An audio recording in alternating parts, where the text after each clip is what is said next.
Good evening. I'm the Maven of the Eventide, and welcome to Vampire Interviews, which is not where I interview vampires, sadly, but creatives in vampire media. Tonight, we have the pleasure of speaking with Lee Sharfstein, who you would know as Lee Emery, his professional name, from a little movie from 1994 called Interview with the Vampire. I don't know, maybe you've heard of it? Lee had the honor of playing the vampire's victim, a gorgeous young fop and murderer who is just the sort of evildoer the vampire Lestat most loves to make his nightly meal. What was it like being food for the immortals, working with Neil Jordan and Tom Cruise, meeting Anne Rice herself? Lee is here to tell us all about it.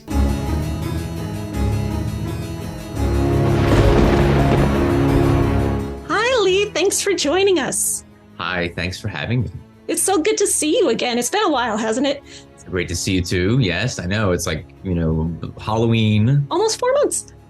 It's almost 4 months ago. As we met on Halloween in New Orleans at the Vampire Ball. Mm-hmm. And you were there as the Vampire Ball's special guest. I was. Was that your first Vampire Ball? No, technically not. Right after filming, I was invited to attend the Coven Party of 1995. Oh! I just found my pass for that. So the Coven Party was the fan club at the time?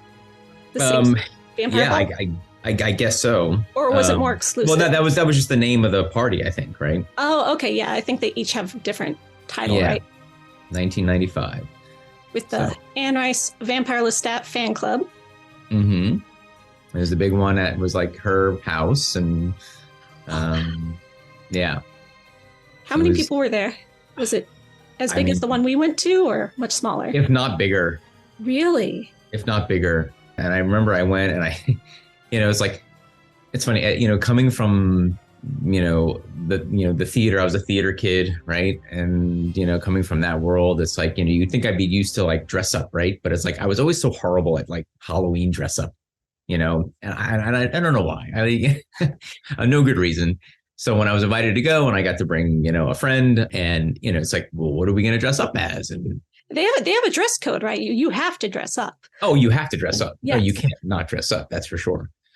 But so we rented like, Matador costumes. Oh, cool. So random and like off brand for sure.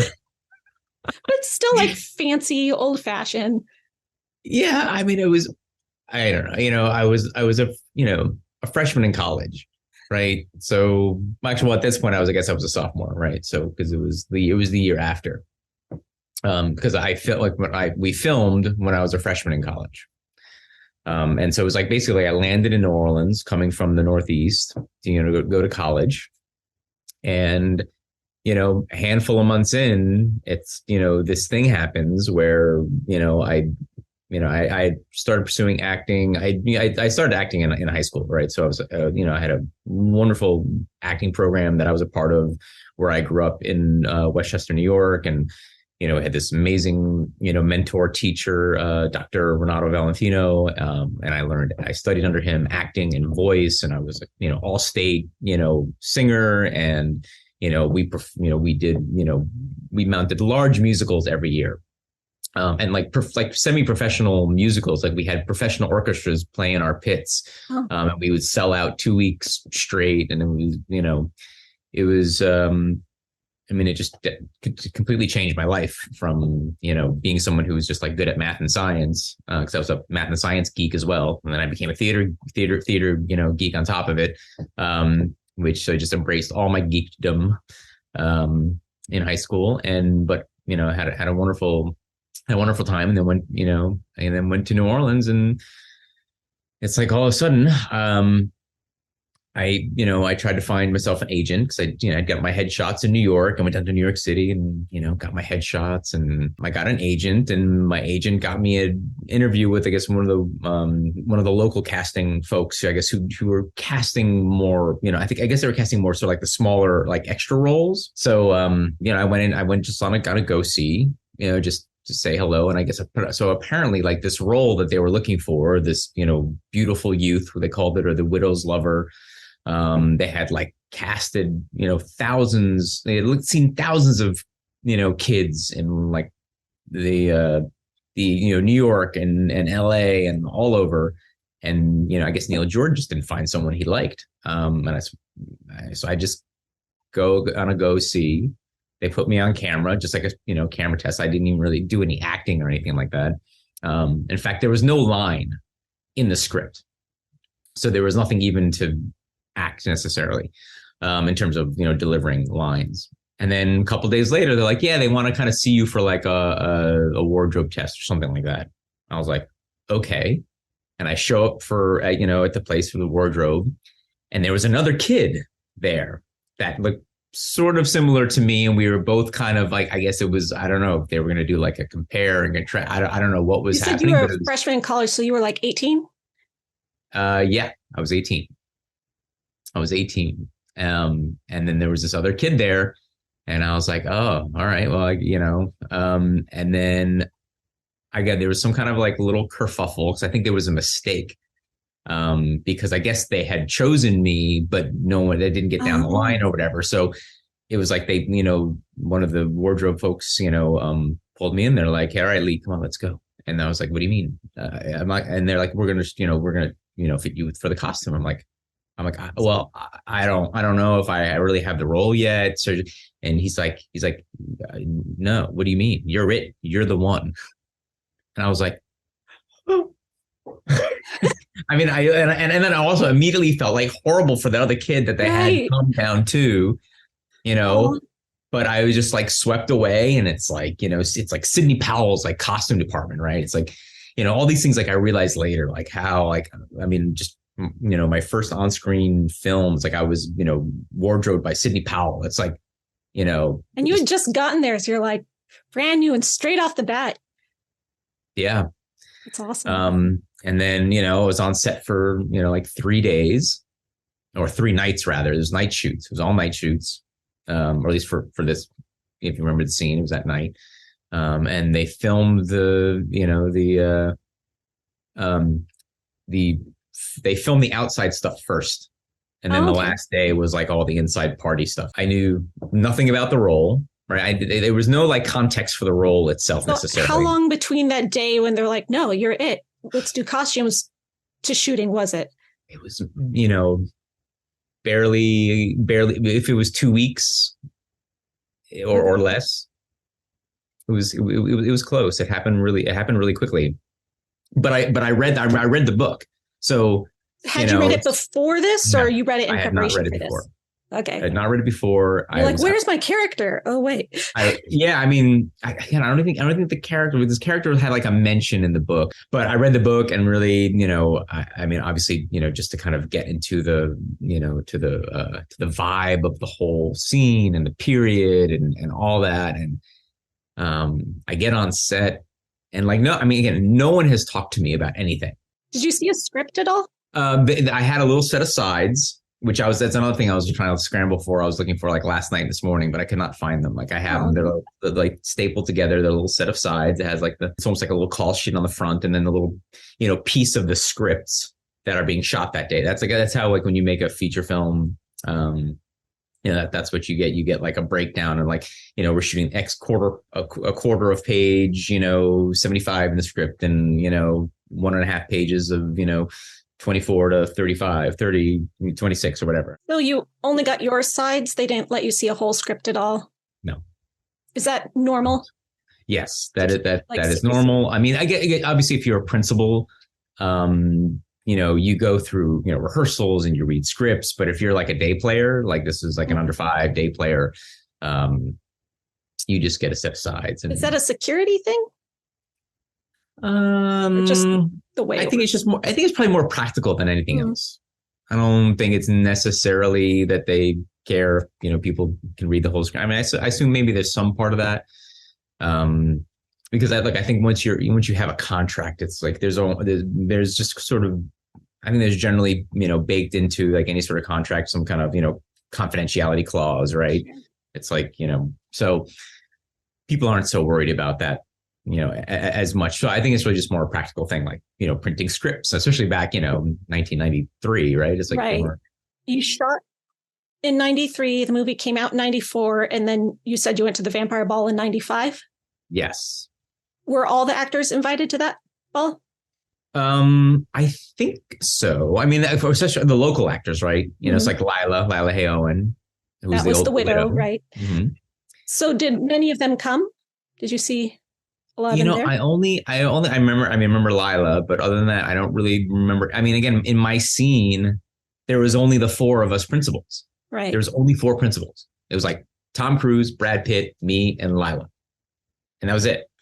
And, you know, generally on a film set, it's like there's the two sections of, you know, of where like you get the extras, you know, are sort of confined to one section when they're not filming, and the principals are confined to another. So like my makeup was done in Tom Cruise's trailer and my wig was done in Brad Pitt's trailer. So it was just like me hanging out with Tom Cruise and Brad Pitt, and I get Lila. I forget she had a little different thing because I was, separated by the genders, right? She had her own little dressing place or whatever.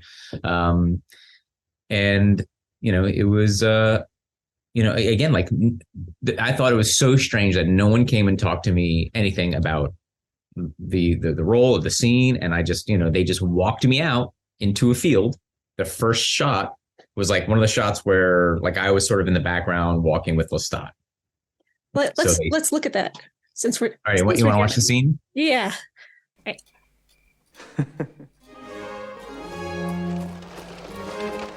It's a gorgeous house. Yeah. Lestat killed 2, sometimes 3 a night. A fresh young girl. That was his favorite for the first of the evening. For seconds, he preferred a gilded, beautiful youth. Like you. But the snob in him loved to hunt in society. And the blood of the aristocrat thrilled him best of all. The trick is not to think about it. You see that one? The widow St. Clair. She had that gorgeous young fop murder her husband. How do you know? Read her thoughts. She blamed a slave for his murder. Imagine what they did to him. Evildoers are easier, and they taste better. Enchanté, monsieur. Monsieur. Enchanté. All right, so this was the first part you did. This is the first thing that we filmed. Yeah, that live in the background.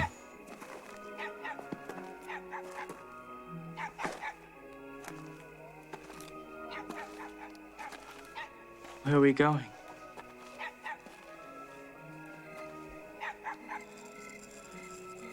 That really freaked me out, by the way, seeing that on the big screen.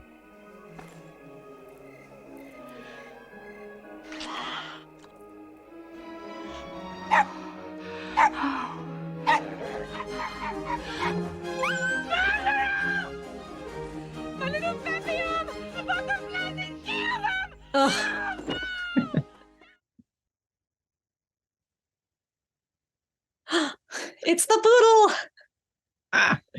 Shane brought this for me. Shane is the one who invited you to the vampire ball, right? Yeah, Shane is one of the the principal members of the club with Mary and Danae, and so they were, collectively my host. Shane was the one I had probably the most contact with, and they were so generous. So between the ball you attended in 95 and now, had you done any other balls? Nope. But I feel like, so they reached out to me like a handful of years ago and had been inviting me, for a while too. And it was just, life and having, kids and, young kids around. Like Halloween is a tough time to get away, like by myself. Right. So now my kids are a little older. So they're both, they're 13 and 14. And, so they're not as much, attached to doing things with me. So. And at the ball, you were wearing the costume that you have in the movie. Was it? I was. The same costume? Was it a remade costume? It was a recreation. In fact, I had actually reached out to Sydney Powell through her agents in London And I was like, do you know, are the costumes kept anywhere and, available and to be rented? And I was just explaining what I was doing. And they said they did, you can try calling Warner Brothers. And I did, and it's kind of a dead end there. I feel like I found out the fate of them though. I think they were actually, stored by like Tulane Theater Department. Mm-hmm. And they had a house or, some kind of facility where they stored a bunch of things, and it got wrecked in Katrina. So likely, although like there's a lot of stuff that was lost in Katrina. So likely the original costume was a victim of Katrina. So was it the idea to recreate that costume for this ball you just attended? Yes. Was that Shane's idea? No. I mean, it was just my idea to go as, the widow's lover. Because why not? Right. Right. So just being there is like, oh, I'm an actor. You're there as the character. Yeah. So, if you look at the scene, I mean, it is pretty. It is. It really is. It is very. I mean, it's an amazing job. My dear friend and colleague, Amy Steerley, who is someone I work with on, I produce commercials. That's kind of what I do mostly for a living.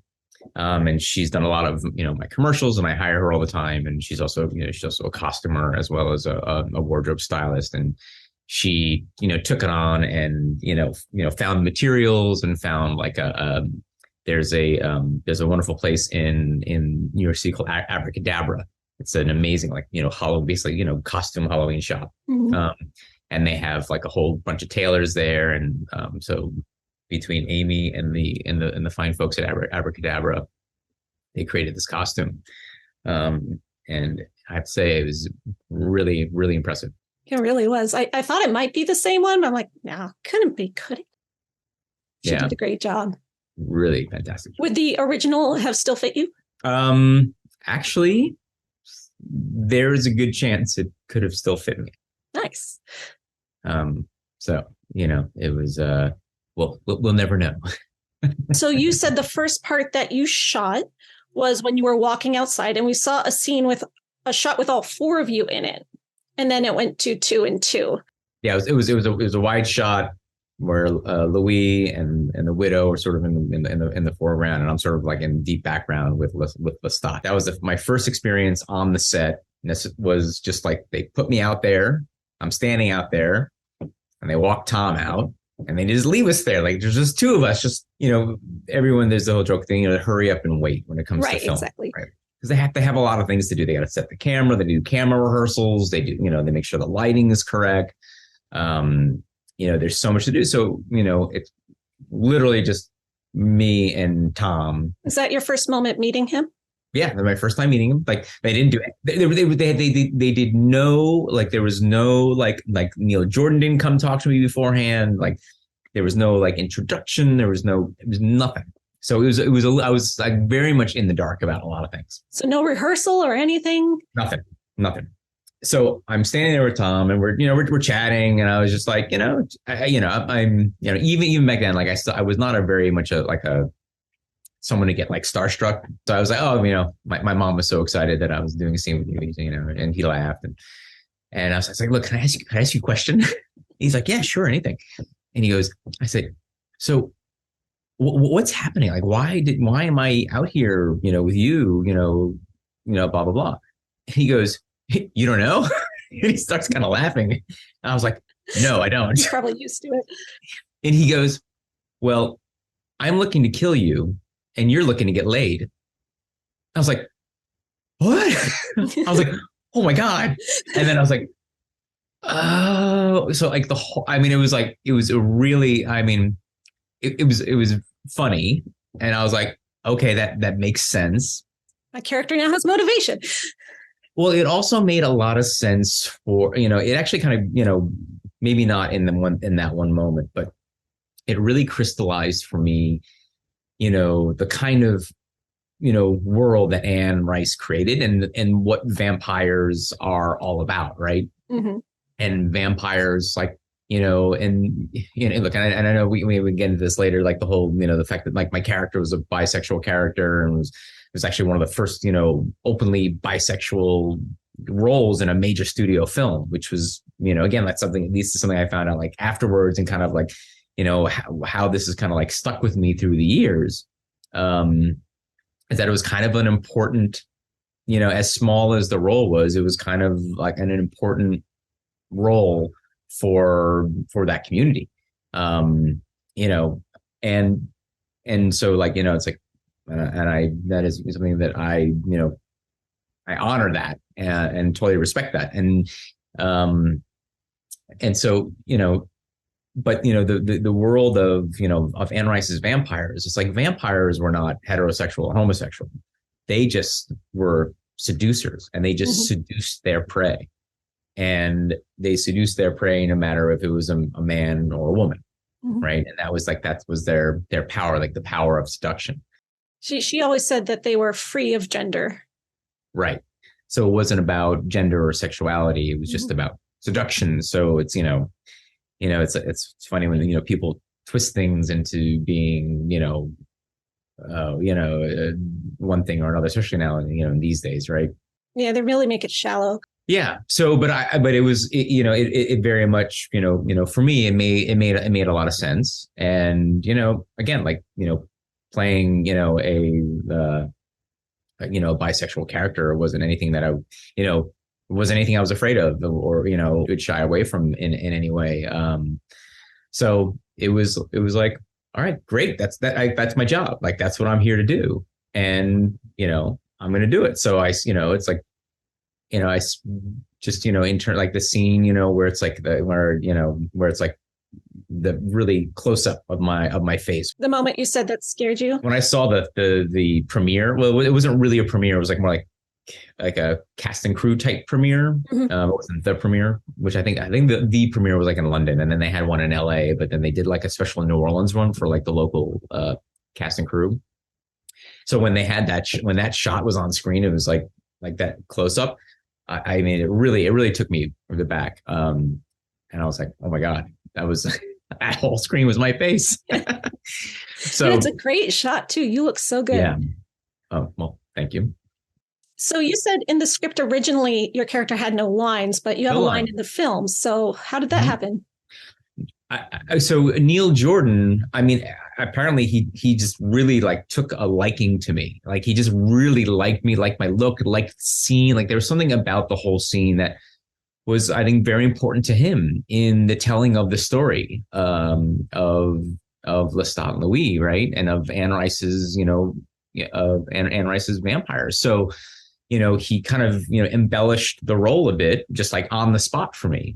Oh wow! And in fact, there was actually talk, or there was a rumor, because apparently Neil Jordan was going to do the vampire Lestat, like on the heels of Interview the Vampire. Right, yeah. And so there was, someone had told me that there was consideration, because like in the sort of the end of the scene, you don't necessarily know if I'm dead or not dead. So there was talk about bringing me back as if like, Lestat went back and like, actually, made me instead of let me die. So that was going to come back and be a vampire in the Vampire Lestat. Oh, that'd be really interesting. And I cannot, I mean, I know, that's not, like, it's not like Neil Jordan called me up and it's like, hey, Lee, I think I'm going to do this. It was like, I heard it through someone who was, so, but I was like, that would be so awesome. And that's kind of the vibe you were going with when you were that character at the ball, right? Like as if that happened. Yes, exactly. So the first day, so there was like, there's the day before was the bazaar, which sometimes they call the soiree. It's the night before the ball, where it's another event, which is also very nice. Yeah, where it's supposed to be more intimate and you get to meet with Anne and all that. So they wanted to keep that tradition going. So that night I dressed like really as the character without, I didn't have a ponytail in that one, because I don't know if you noticed, I had a wig and long hair. But I was wondering if that was a wig or your real hair. Yeah, that was a wig. It was definitely a wig. And so, I dressed as like the pre-meeting of Lestat version. And then the second night I had more, vampire makeup, as if I was sort of, transformed into a vampire. That was really cool. That's how I came up in the ball. And I had my fangs, which I had custom made up here in New York by Tom, the Misfit, who's awesome. Nice. Went to his his basement in the Bronx.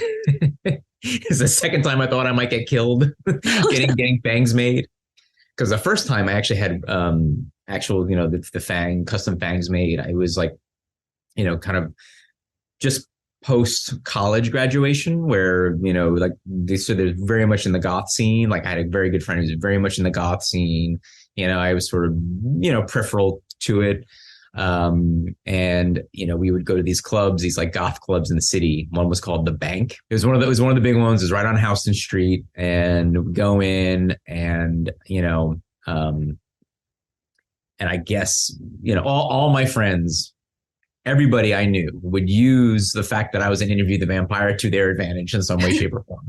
Like it's real street cred with your goth friends. It was. And apparently at The Bank, it was so much so that they whisk me down into like the basement of this club. And also like I'm by myself, like all my friends like are gone. Like I'm with these strange people. I'm in the basement of the club. And then there's a guy there, like, with like goggles and like I guess, the tools to make, the real dental fangs are a little more intimidating when they're like, you have to like sand them down and like, yeah, when you're underground, like in the dark, and it's like this red orange light, and they're like, there's a heat lamp and there's this, and I was like, and they had me in the chair, and I'm like, oh my God, I'm gonna die.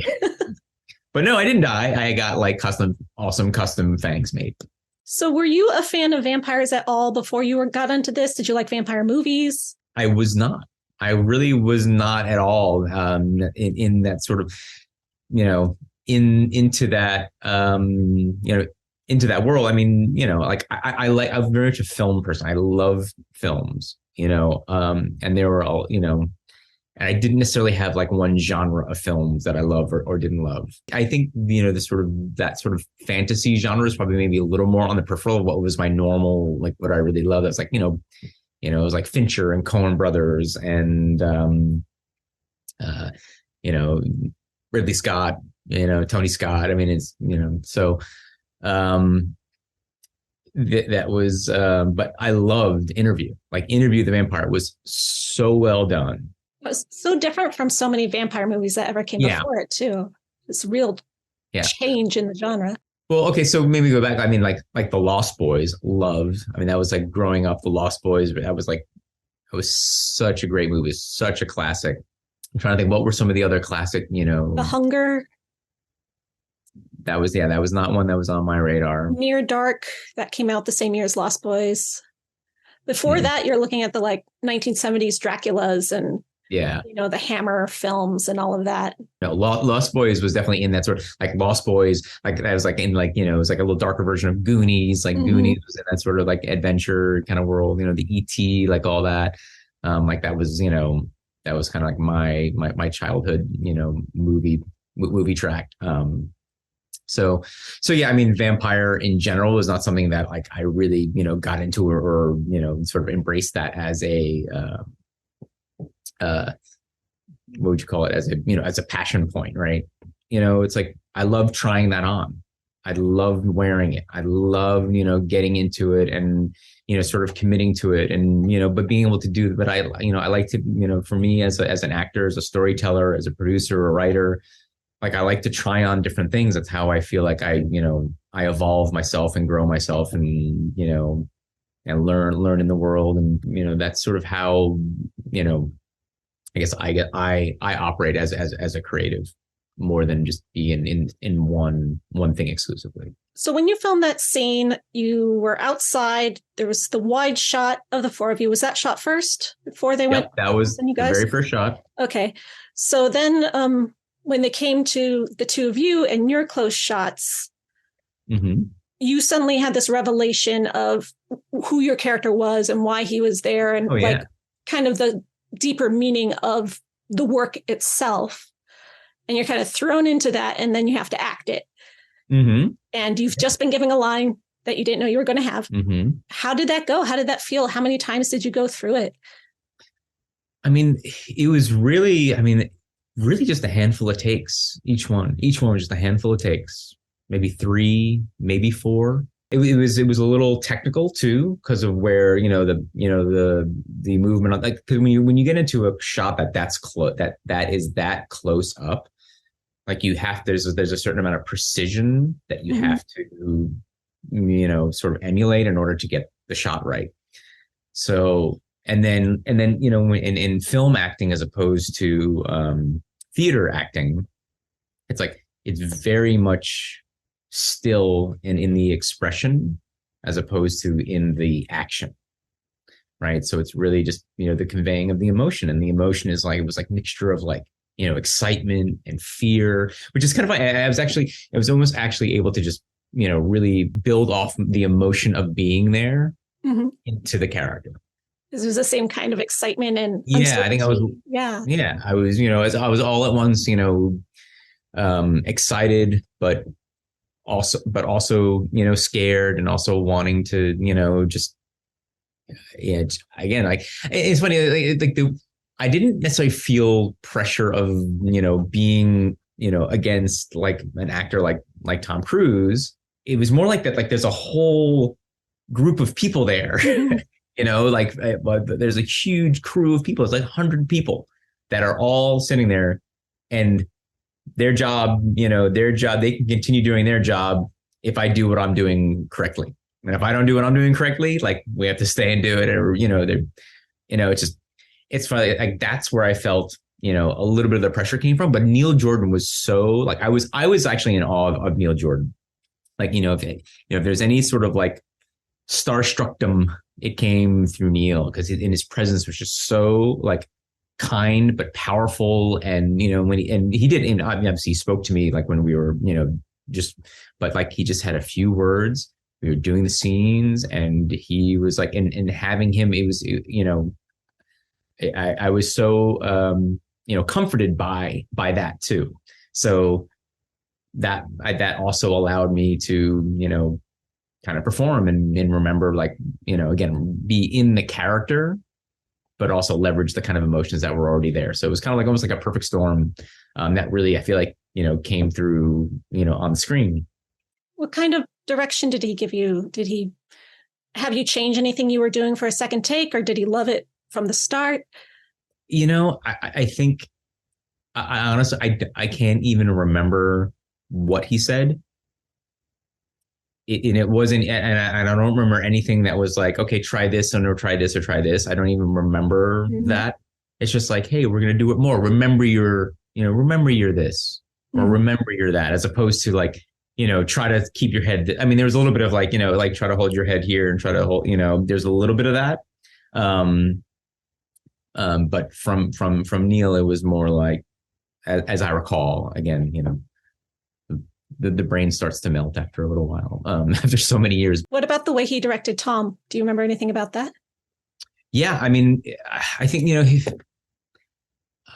I think he and Tom would like kind of go over on the side and chat about things and then come back, as opposed to, and anything that was sort of given like in the moment was more, for Tom, it was more like action based, like, okay, now get in the neck, or get in the, you know, get a little closer, like, you know, tip your head a little more. Cause like when he's in there biting me, right. Cause we did a, you know, a bunch of long take of that, right. Of where he's really, you know, in, and, you know, that's not really in the film though, is it? It's because it goes away. So no, you filmed the actual biting.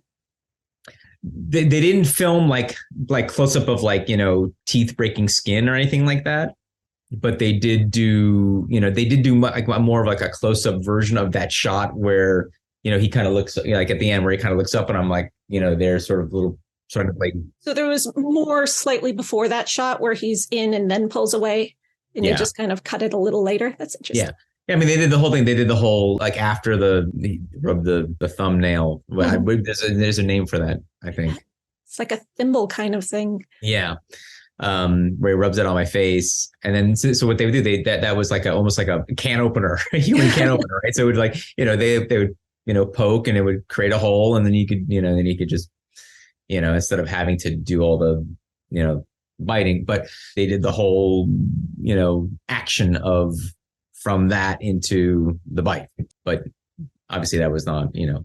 When you saw that those moments didn't make it in, were you disappointed, or did you think not at all? Not at all. I mean, I was so thrilled that my scene made it in, my line made it in. Like there was zero, because that happens a lot. Mm-hmm. There are a lot of, you know, small roles and lines of people that just get left on the cutting room floor. Mhm. And it's, I would consider myself, you know, immensely fortunate that that scene made it in. I got to fly to LA to do ADR for that role. Wow. So if you know what ADR is like where you go and you record your voice in a studio after the fact, right? So you sit in a sound stage and they play the movie and you get a little deep, deep, deep, and then you say your line and then you match it up with like, what it looks like on the screen. And then they use that audio and for the audio edit. So did they not have a boom mic on you when you were filming it, or did they just like the sound that came out and they needed to redo it? Yeah, I mean, I don't think they needed to redo it, but I feel like a lot of films just do that now, so they can mix it the way they want to, and they have just had more control over it. But I got a free trip to LA in first class. Oh, nice. SAG, you always travel first class. It's funny, actually. It's funny. I got a residual check today from interviews. Oh, wow. What generates residual checks? So this is actually foreign residuals. So this is like Germany and Spain and Portugal, where there's a territory, I guess, or a channel or something they license. Like if Netflix wants to play Interview the Vampire, they have to pay for it and license it, and then or on network television or wherever it plays. There's a little formula, and I get a little bit of money every quarter. That's a good contract to have. Vampire, 30 years later. Getting your money from the start and that being it. You got a good agent.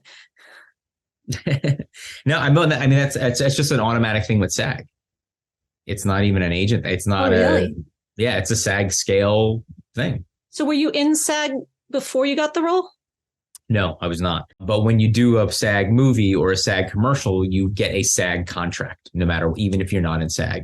And they call that a Taft-Hartley. So I was Taft-Hartley'd into the union, meaning that I was eligible. You didn't have to build up your credits or anything. No, you get one SAG role, you can join the union. But then you have to join the union, which I did. I did, my parent, like I was in 1994 or whatever, my parents loaned me the money and I joined the union. I've been a member of SAG ever since. Nice. And yeah, even if I wasn't a member of SAG, I'd still get my residuals. But yeah, I mean, now it's like, once a quarter, it's like, it could be like $60, could be $13, but it's still pretty crazy that comes in every quarter. When you were acting the role, when you were in that moment, did your character have any understanding that Lestat wasn't just a normal person? Or did he just think he was, someone hot that he was going to get laid with? Yeah, I don't, that's a good question. I think from my choice, for me, it was, I don't think there was any understanding of vampires. Like, almost like I almost was like a practical route. It's like, this like there's no such thing as that. Like that's crazy. And then all of a sudden, as opposed to, before you know it, it's like you're a victim. Don't really have time to think about the logic of your aggressor. So when you look at your faces on the screen, just the difference between your makeup is so stark to the audience. So we see it. Because, when we're looking at Lestat on screen in other scenes where he's just by himself, it's not as obvious. But seeing him so close against like a normal human's face, it's a really big difference. Did it look amazing up close, or did it look more like stage makeup-y up close? No, it looked really natural up close. Really? It really did. I mean, you get like the makeup and the wardrobe and the art department. I mean, it was all incredible. Yeah, I've read stories about how they made him hang upside down to make the blood go to his face so they could trace the veins on his skin. I didn't hear that. I don't know if that's true, but that's a popular rumor about the show. Well, another popular rumor about the movie was that Tom Cruise had some problems with the homoeroticism. And he asked the director or the writer to make things less so because he wasn't comfortable acting that. But from the way you talk about it, it didn't sound like that at all. It didn't to me. I didn't perceive any issue with it. And again, just like his, I guess, professional generosity as an actor and sharing that with me, and he was there didn't seem to be any discomfort coming from him when I worked with him. But then again, that's like, we didn't really do anything necessarily that provocative besides flirting, right? The way he's looking at you is like, yeah. I mean, like that. I mean, that whole night of the party. It's like the party scene. It's like I spent that whole scene took a whole entire night to film. mm-hmm. And it was like, all I had to do is, I mean, I was making googly eyes at Tom Cruise, like for a whole night. Like, it was like, just like across the room flirting, right? That was the action, right? Because we saw him coming and I'm whispering to the widow about them. And it's like, we see them coming in. And so considering that your character was a murderer and, had murdered for her, mm-hmm. Is that something that you would think that he'd do again, that he's done more than once?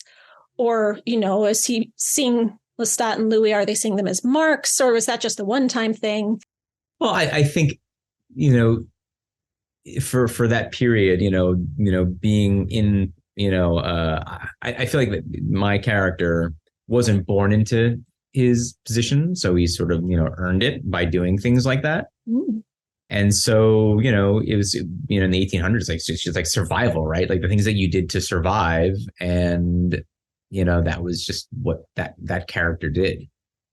It's like he played a role and, got to live his, the life that he wanted to live and the sort of luxury that, was afforded to him from doing the things that he was willing to do.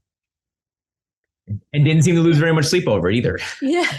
Did you talk with Layla at all about your character's relationship? Did you have any sort of like rehearsal, or not really rehearsal, but just sort of actor on actor time? No. Yeah. I mean, no, we chatted about it. She was really sweet, but she was also, like, I don't know, she didn't seem to be very interested in like, talking too much or, hanging out like me. I'm like a, freshman in college. I'm like, I was talking to everybody. I was just being friendly and talking to everybody. And, Lila was just more, she's very reserved and, she's again, really sweet. And we spoke and we got along, but she was just, her focus was different, Mm-hmm.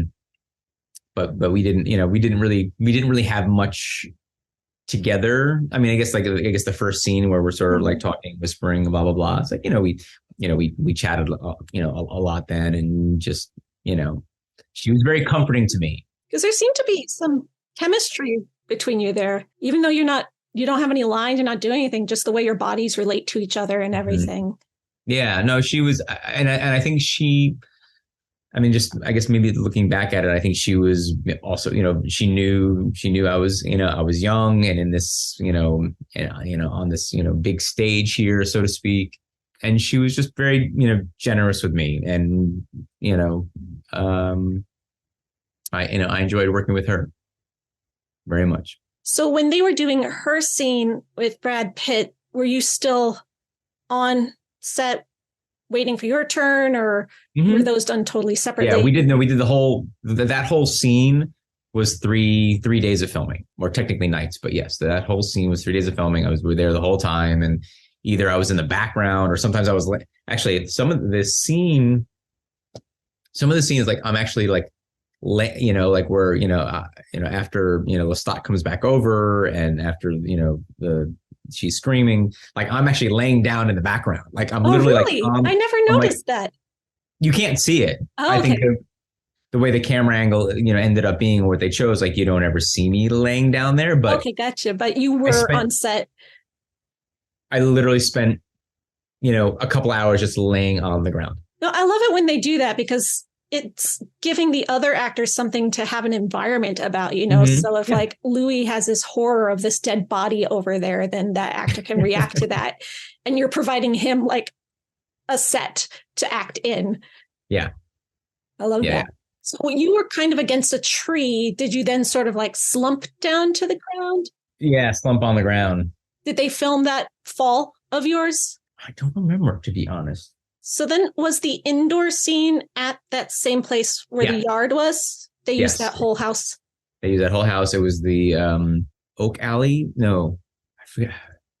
I forget, it was the Oak Alley mansion. Oak Alley is the one at the beginning of the movie. So Okay. it's a different one. So it was the other one, which now I'm just blanking. It was Willow something, or sorry, I'll have to get that. Oh, we can look it up. That's what Google's for.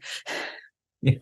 No, it's a beautiful house. Did they just decorate and set up that one room, or was that kind of how the house always is and people just come in and film movies there? Or? I couldn't even tell you. I would imagine it was all, I would imagine it, it was 80, 90% art department dressing.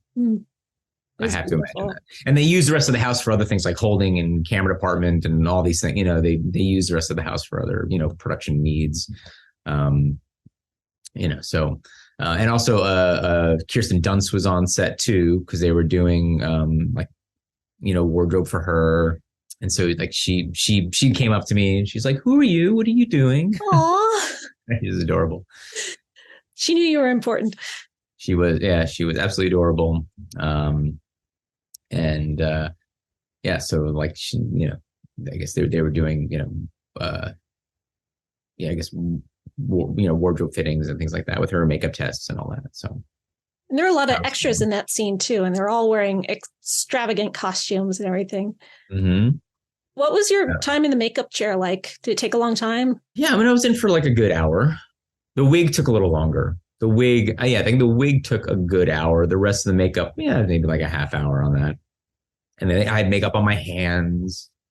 I think the worst part of that is so I had to wear these, white stockings like underneath the pants, and that came down to like the, just below the knee. So the white stockings came up, the pants just came just below the knee. So like my whole like bottom half of my leg was like exposed with a white stocking, and there were so many mosquitoes out, and they would bite me through the stocking. Oh no! And I would like slap my leg, and then there'd just be a big blood patch on the on the white stocking.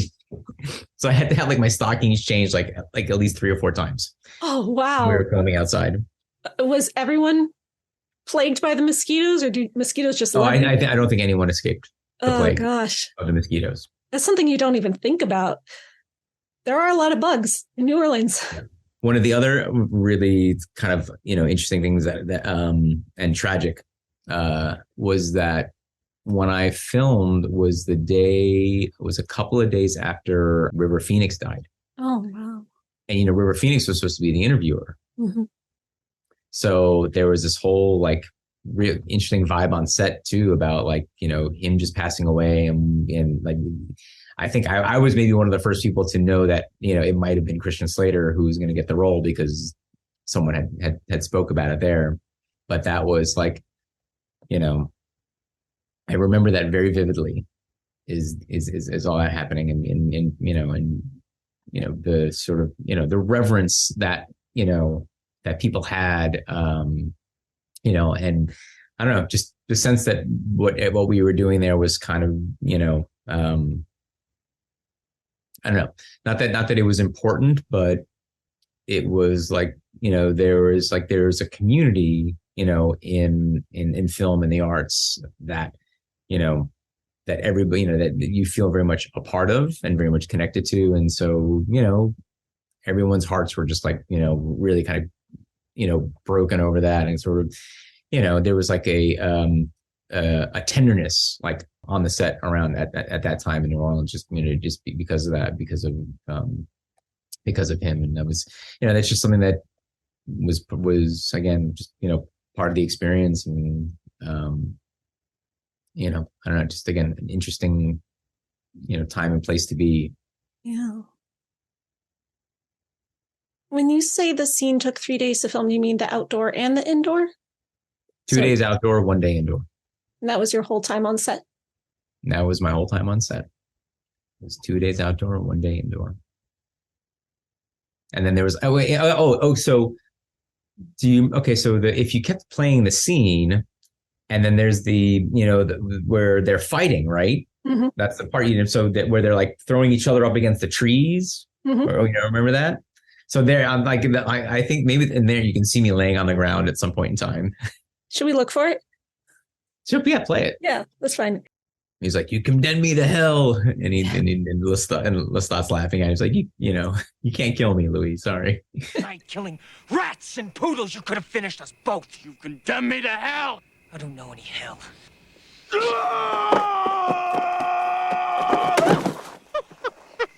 Oh, that's more like it.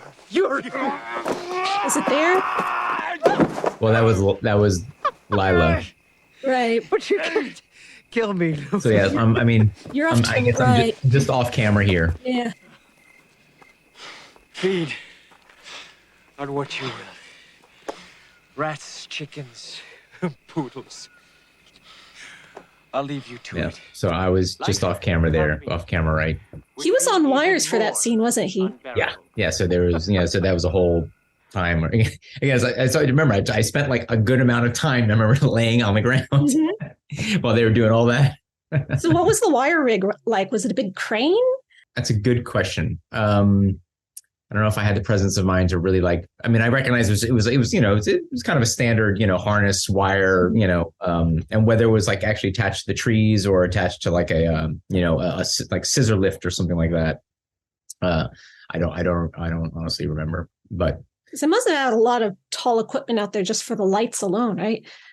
yeah, there was a lot of tall equipment, big bucket, whatever, articulating lifts and things like that, where they had, big lighting units, and it was an impressive set.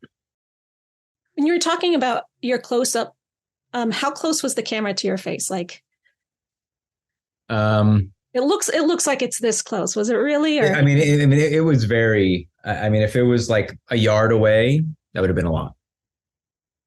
It was close. So what was it like working with the dogs in the scene where you're first there and they're kind of on her lap and you're right there? Were they well trained? Did they? I'm sure they had a handler. Like, very well trained, and I think they had a bunch of fake ones too. Oh yeah, for the dead dogs. Do you get a lot of poodle jokes? I mean, I know Shane gave you that stuffed poodle. Is that a thing in your life? I get more of the. Where are we going, Lee?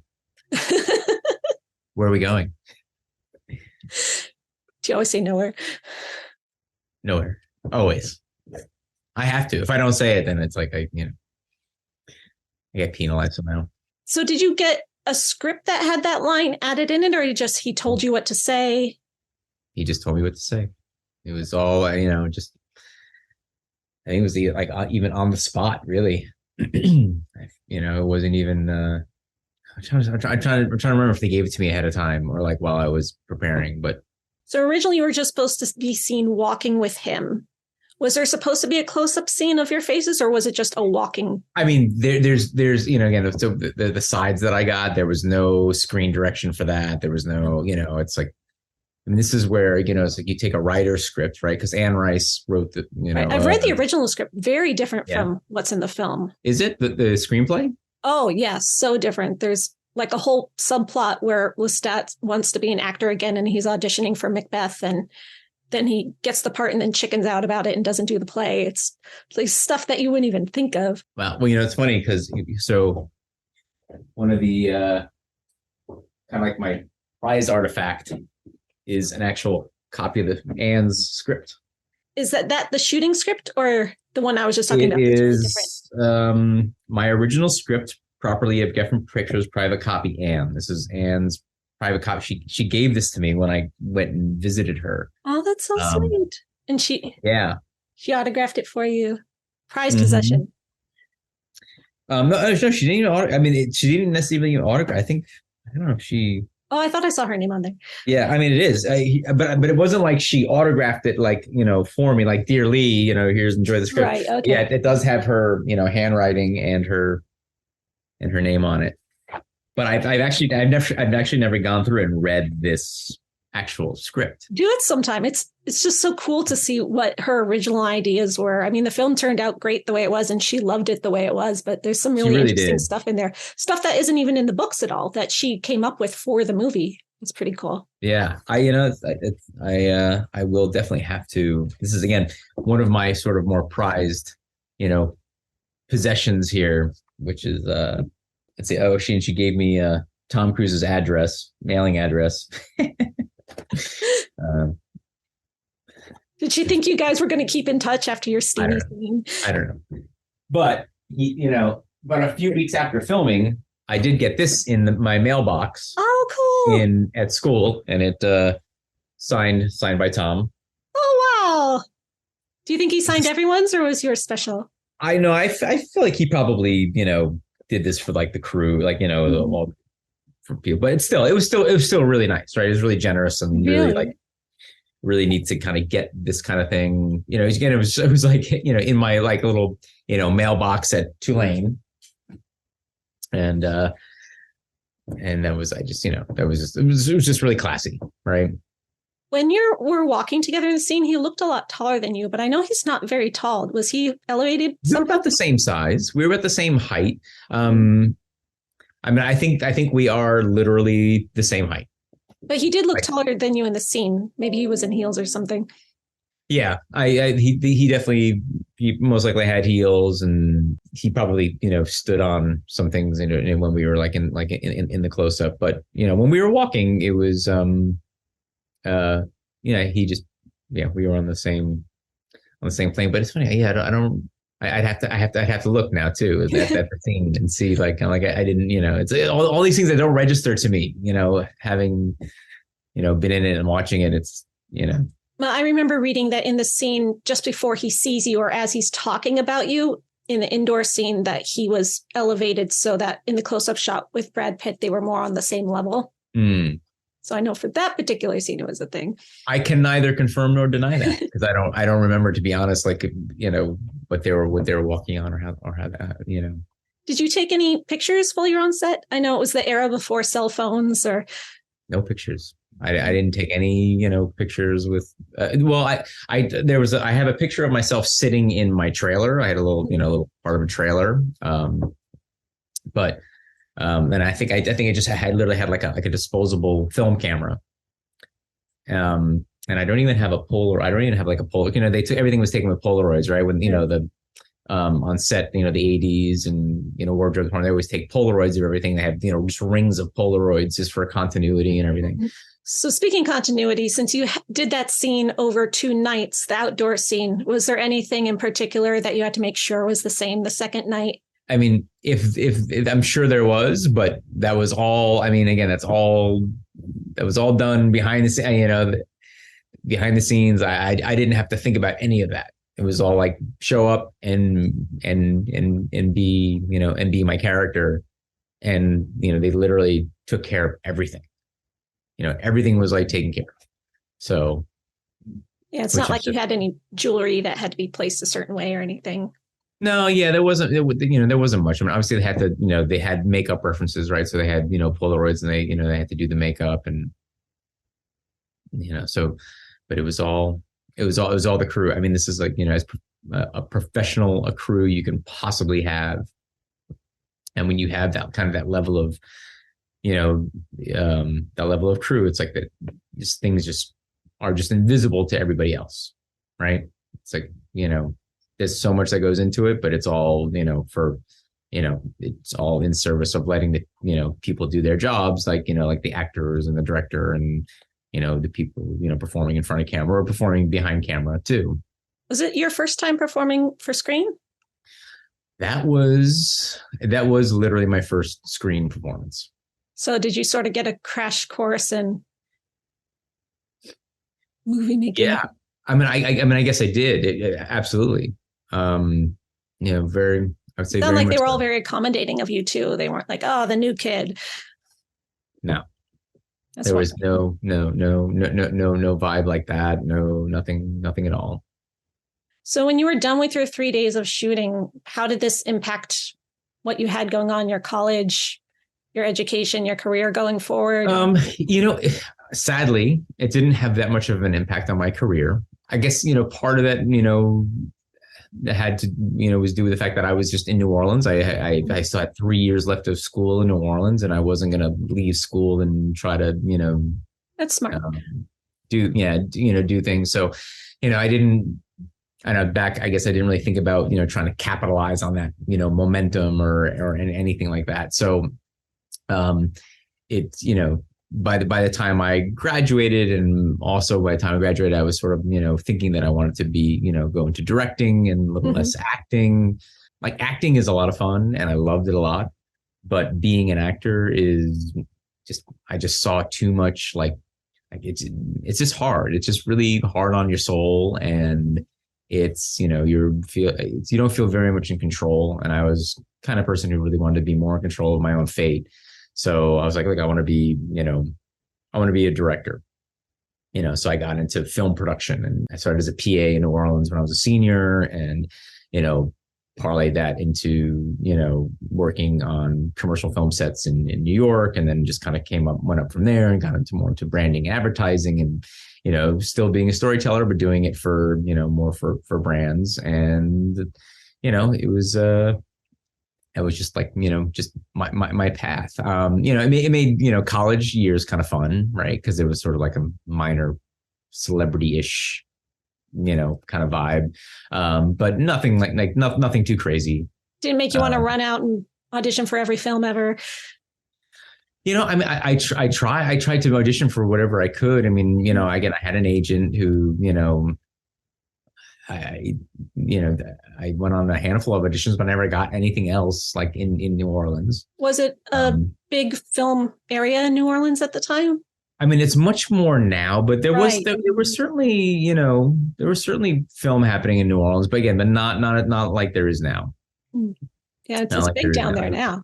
Yeah, it was still a very small, community in terms of, anything major there, anything major coming to shoot there, unless you were there for New Orleans, right? Right. Like you couldn't shoot Interview with a Vampire anywhere else, right? Right. Exactly. Did you gain any interest in the franchise and Anne Rice's other works after doing this? There was a little bit, and I started, reading, Vampire Lestat, but then it was like, school, and it's like, it's kind of like life took over, and I was, for better or for worse, I was never like a big reader. I was always a film person. Sure. My reading proclivity tended to be towards, nonfiction. I like reading a lot of nonfiction. So it just wasn't a zone that I sort of like, fell into afterwards. Although I was like, again, I got really excited about, the Vampire Lestat and that possibility. But, when you're that had happened. That would have been so cool. I know, it would have been so cool. But they made a Broadway musical out of it eventually. They did, like Vampire Lestat. Lestat the musical, and it's just that book.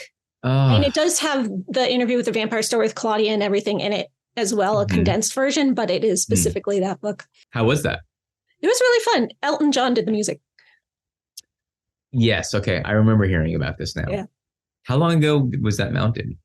I want to say like 2010 or something, around there, give or take a couple of years. It did not last very long on Broadway. Broadway sort of has a curse with vampire musicals. They never last very long.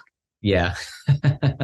Yeah. Broadway's tough. That's for sure. But now the Anne Rice fans have drawn you back in. They brought you back to the Vampire Ball this past year. Yeah, which again, I can't say enough how generous the Anne Rice fans and the fan club was, for me. And it's like again, for all intents and purposes, like I'm a tourist in all this, but I was made to feel very welcome, very much at home. And, it was, I met some wonderful people that I think I'm going to, I will be, connected with for a long time.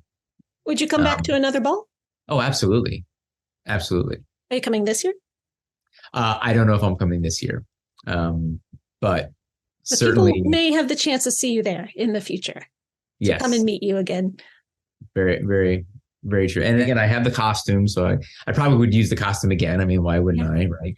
Although, I don't know. You never know. It was just a wonderful time, to be down there, and just such, good people, and it was a highlight of my year. How often since college had you come back to New Orleans? Had it been a while since you'd been back? It had been a little while. Yeah. The last time I was back in New Orleans was a handful of years ago, like maybe 2016 ish. We just took we went down with the family, took, the kids down, my wife and the two kids, and we kind of, just stayed on St. Charles and went up and down the trolley car and, went to the Mardi Gras museum and things like that. So this time you were there for Halloween. This That's time I was a there big for difference. Halloween. Yeah, it's a big difference.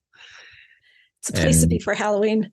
Yeah, no, Halloween's always the best time to go. I always loved Halloween down in New Orleans. But I tended to go back for like Jazz Fest. Oh yeah. I mean, I know obviously we're just coming off Mardi Gras now, right? And it's like, Mardi Gras was never my thing, but this year for the first time in like forever, I'm like, oh my God, I wish I was there for Mardi Gras.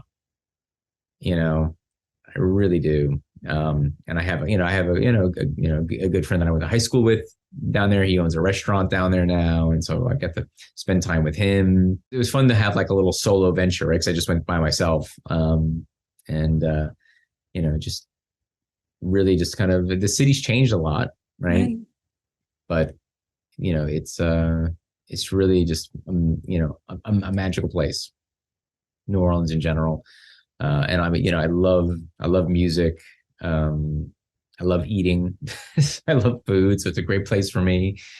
And, what more could what more could you want? Halloween and Mardi Gras are both nice times of year to be there weather-wise. Yeah. Not too hot because it does get really hot. What time of year were you shooting your scene with all the mosquitoes? Is it summer? I feel like, was it boiling? No, it wasn't. It was I think it was literally first semester. So it was somewhere so October-ish. Okay, perfect. I feel like it was October-ish. Imagine how bad the mosquitoes would have been if it was like July. Yeah. Can you imagine people wearing those kind of clothes, those costumes in the actual 1800s in that environment all the time? I don't know how they did it. Yeah, I couldn't even imagine. Like you think about the vampires dressing that way, and well, they're vampires; they don't get hot, so it's good for them. But the regular people living down normal there, people, like how would they survive? Because it gets hot there. I mean, I didn't spend any summers in New Orleans, so I would always be out at the end of the school year and back at the beginning of the school year. So, but it got hot. Like where you just like get out of the shower and you're already dripping wet with sweat, like just stepping out of the shower. But yeah, I mean, this was great. I mean, I really, thank you so much. Again, it was so wonderful meeting you. And I hope your audience enjoys the episode. I hope you come back to the Vampire Ball soon so we can hang out again. And so are you going this year again? I am going this year. I already have my hotel booked because if you don't book your hotel in February, you can't get a hotel. Wow. Halloween is a very busy time in New Orleans. Yeah, but it's not as much of a tourist holiday as like, let's say Mardi Gras, right? Mm-hmm. So I find that, maybe perhaps it's changed, but it tends to be more of like a local holiday. I mean, most of the tourists I meet there are specifically there for the Vampire Ball, not just like, oh, let's do Halloween in New Orleans. Right. So from a macro scale, I mean, the people coming to the Vampire Ball, I mean, it's, 1,000 or so people as opposed to, the tens of thousands coming in for Mardi Gras or Jazz Fest even. Yeah. So you're hanging out with the locals and you're just wandering around the French Quarter at night. Like we were on a ghost tour and you just like found us walking down the street. Yeah. My friends were so scared. They're like, he just popped up out of nowhere. How does he do that? There's this joke the whole weekend, like maybe he really is a vampire because you kind of had this uncanny ability to appear or know things that people didn't think you would know. It was so much fun. I had a great time and it was great to meet you and all the folks that were there and, in your circle and, in the Vampire Fan Club circle. So yeah, they're wonderful people. They put on a great show. Mm-hmm. Thank you so much for joining us. It was great hearing your stories. And I hope everyone has a chance to meet you again at a future Vampire Ball. But until then, it was wonderful having you on. Awesome. Again, thank you. And I'm for sure you will see me again and hopefully maybe see me on the screen because I am, starting to audition again and, get back out there, maybe get some representation from, at some point in time. And you're still beautiful. So. Well, thank you. I appreciate that. All right. Well, have a wonderful day.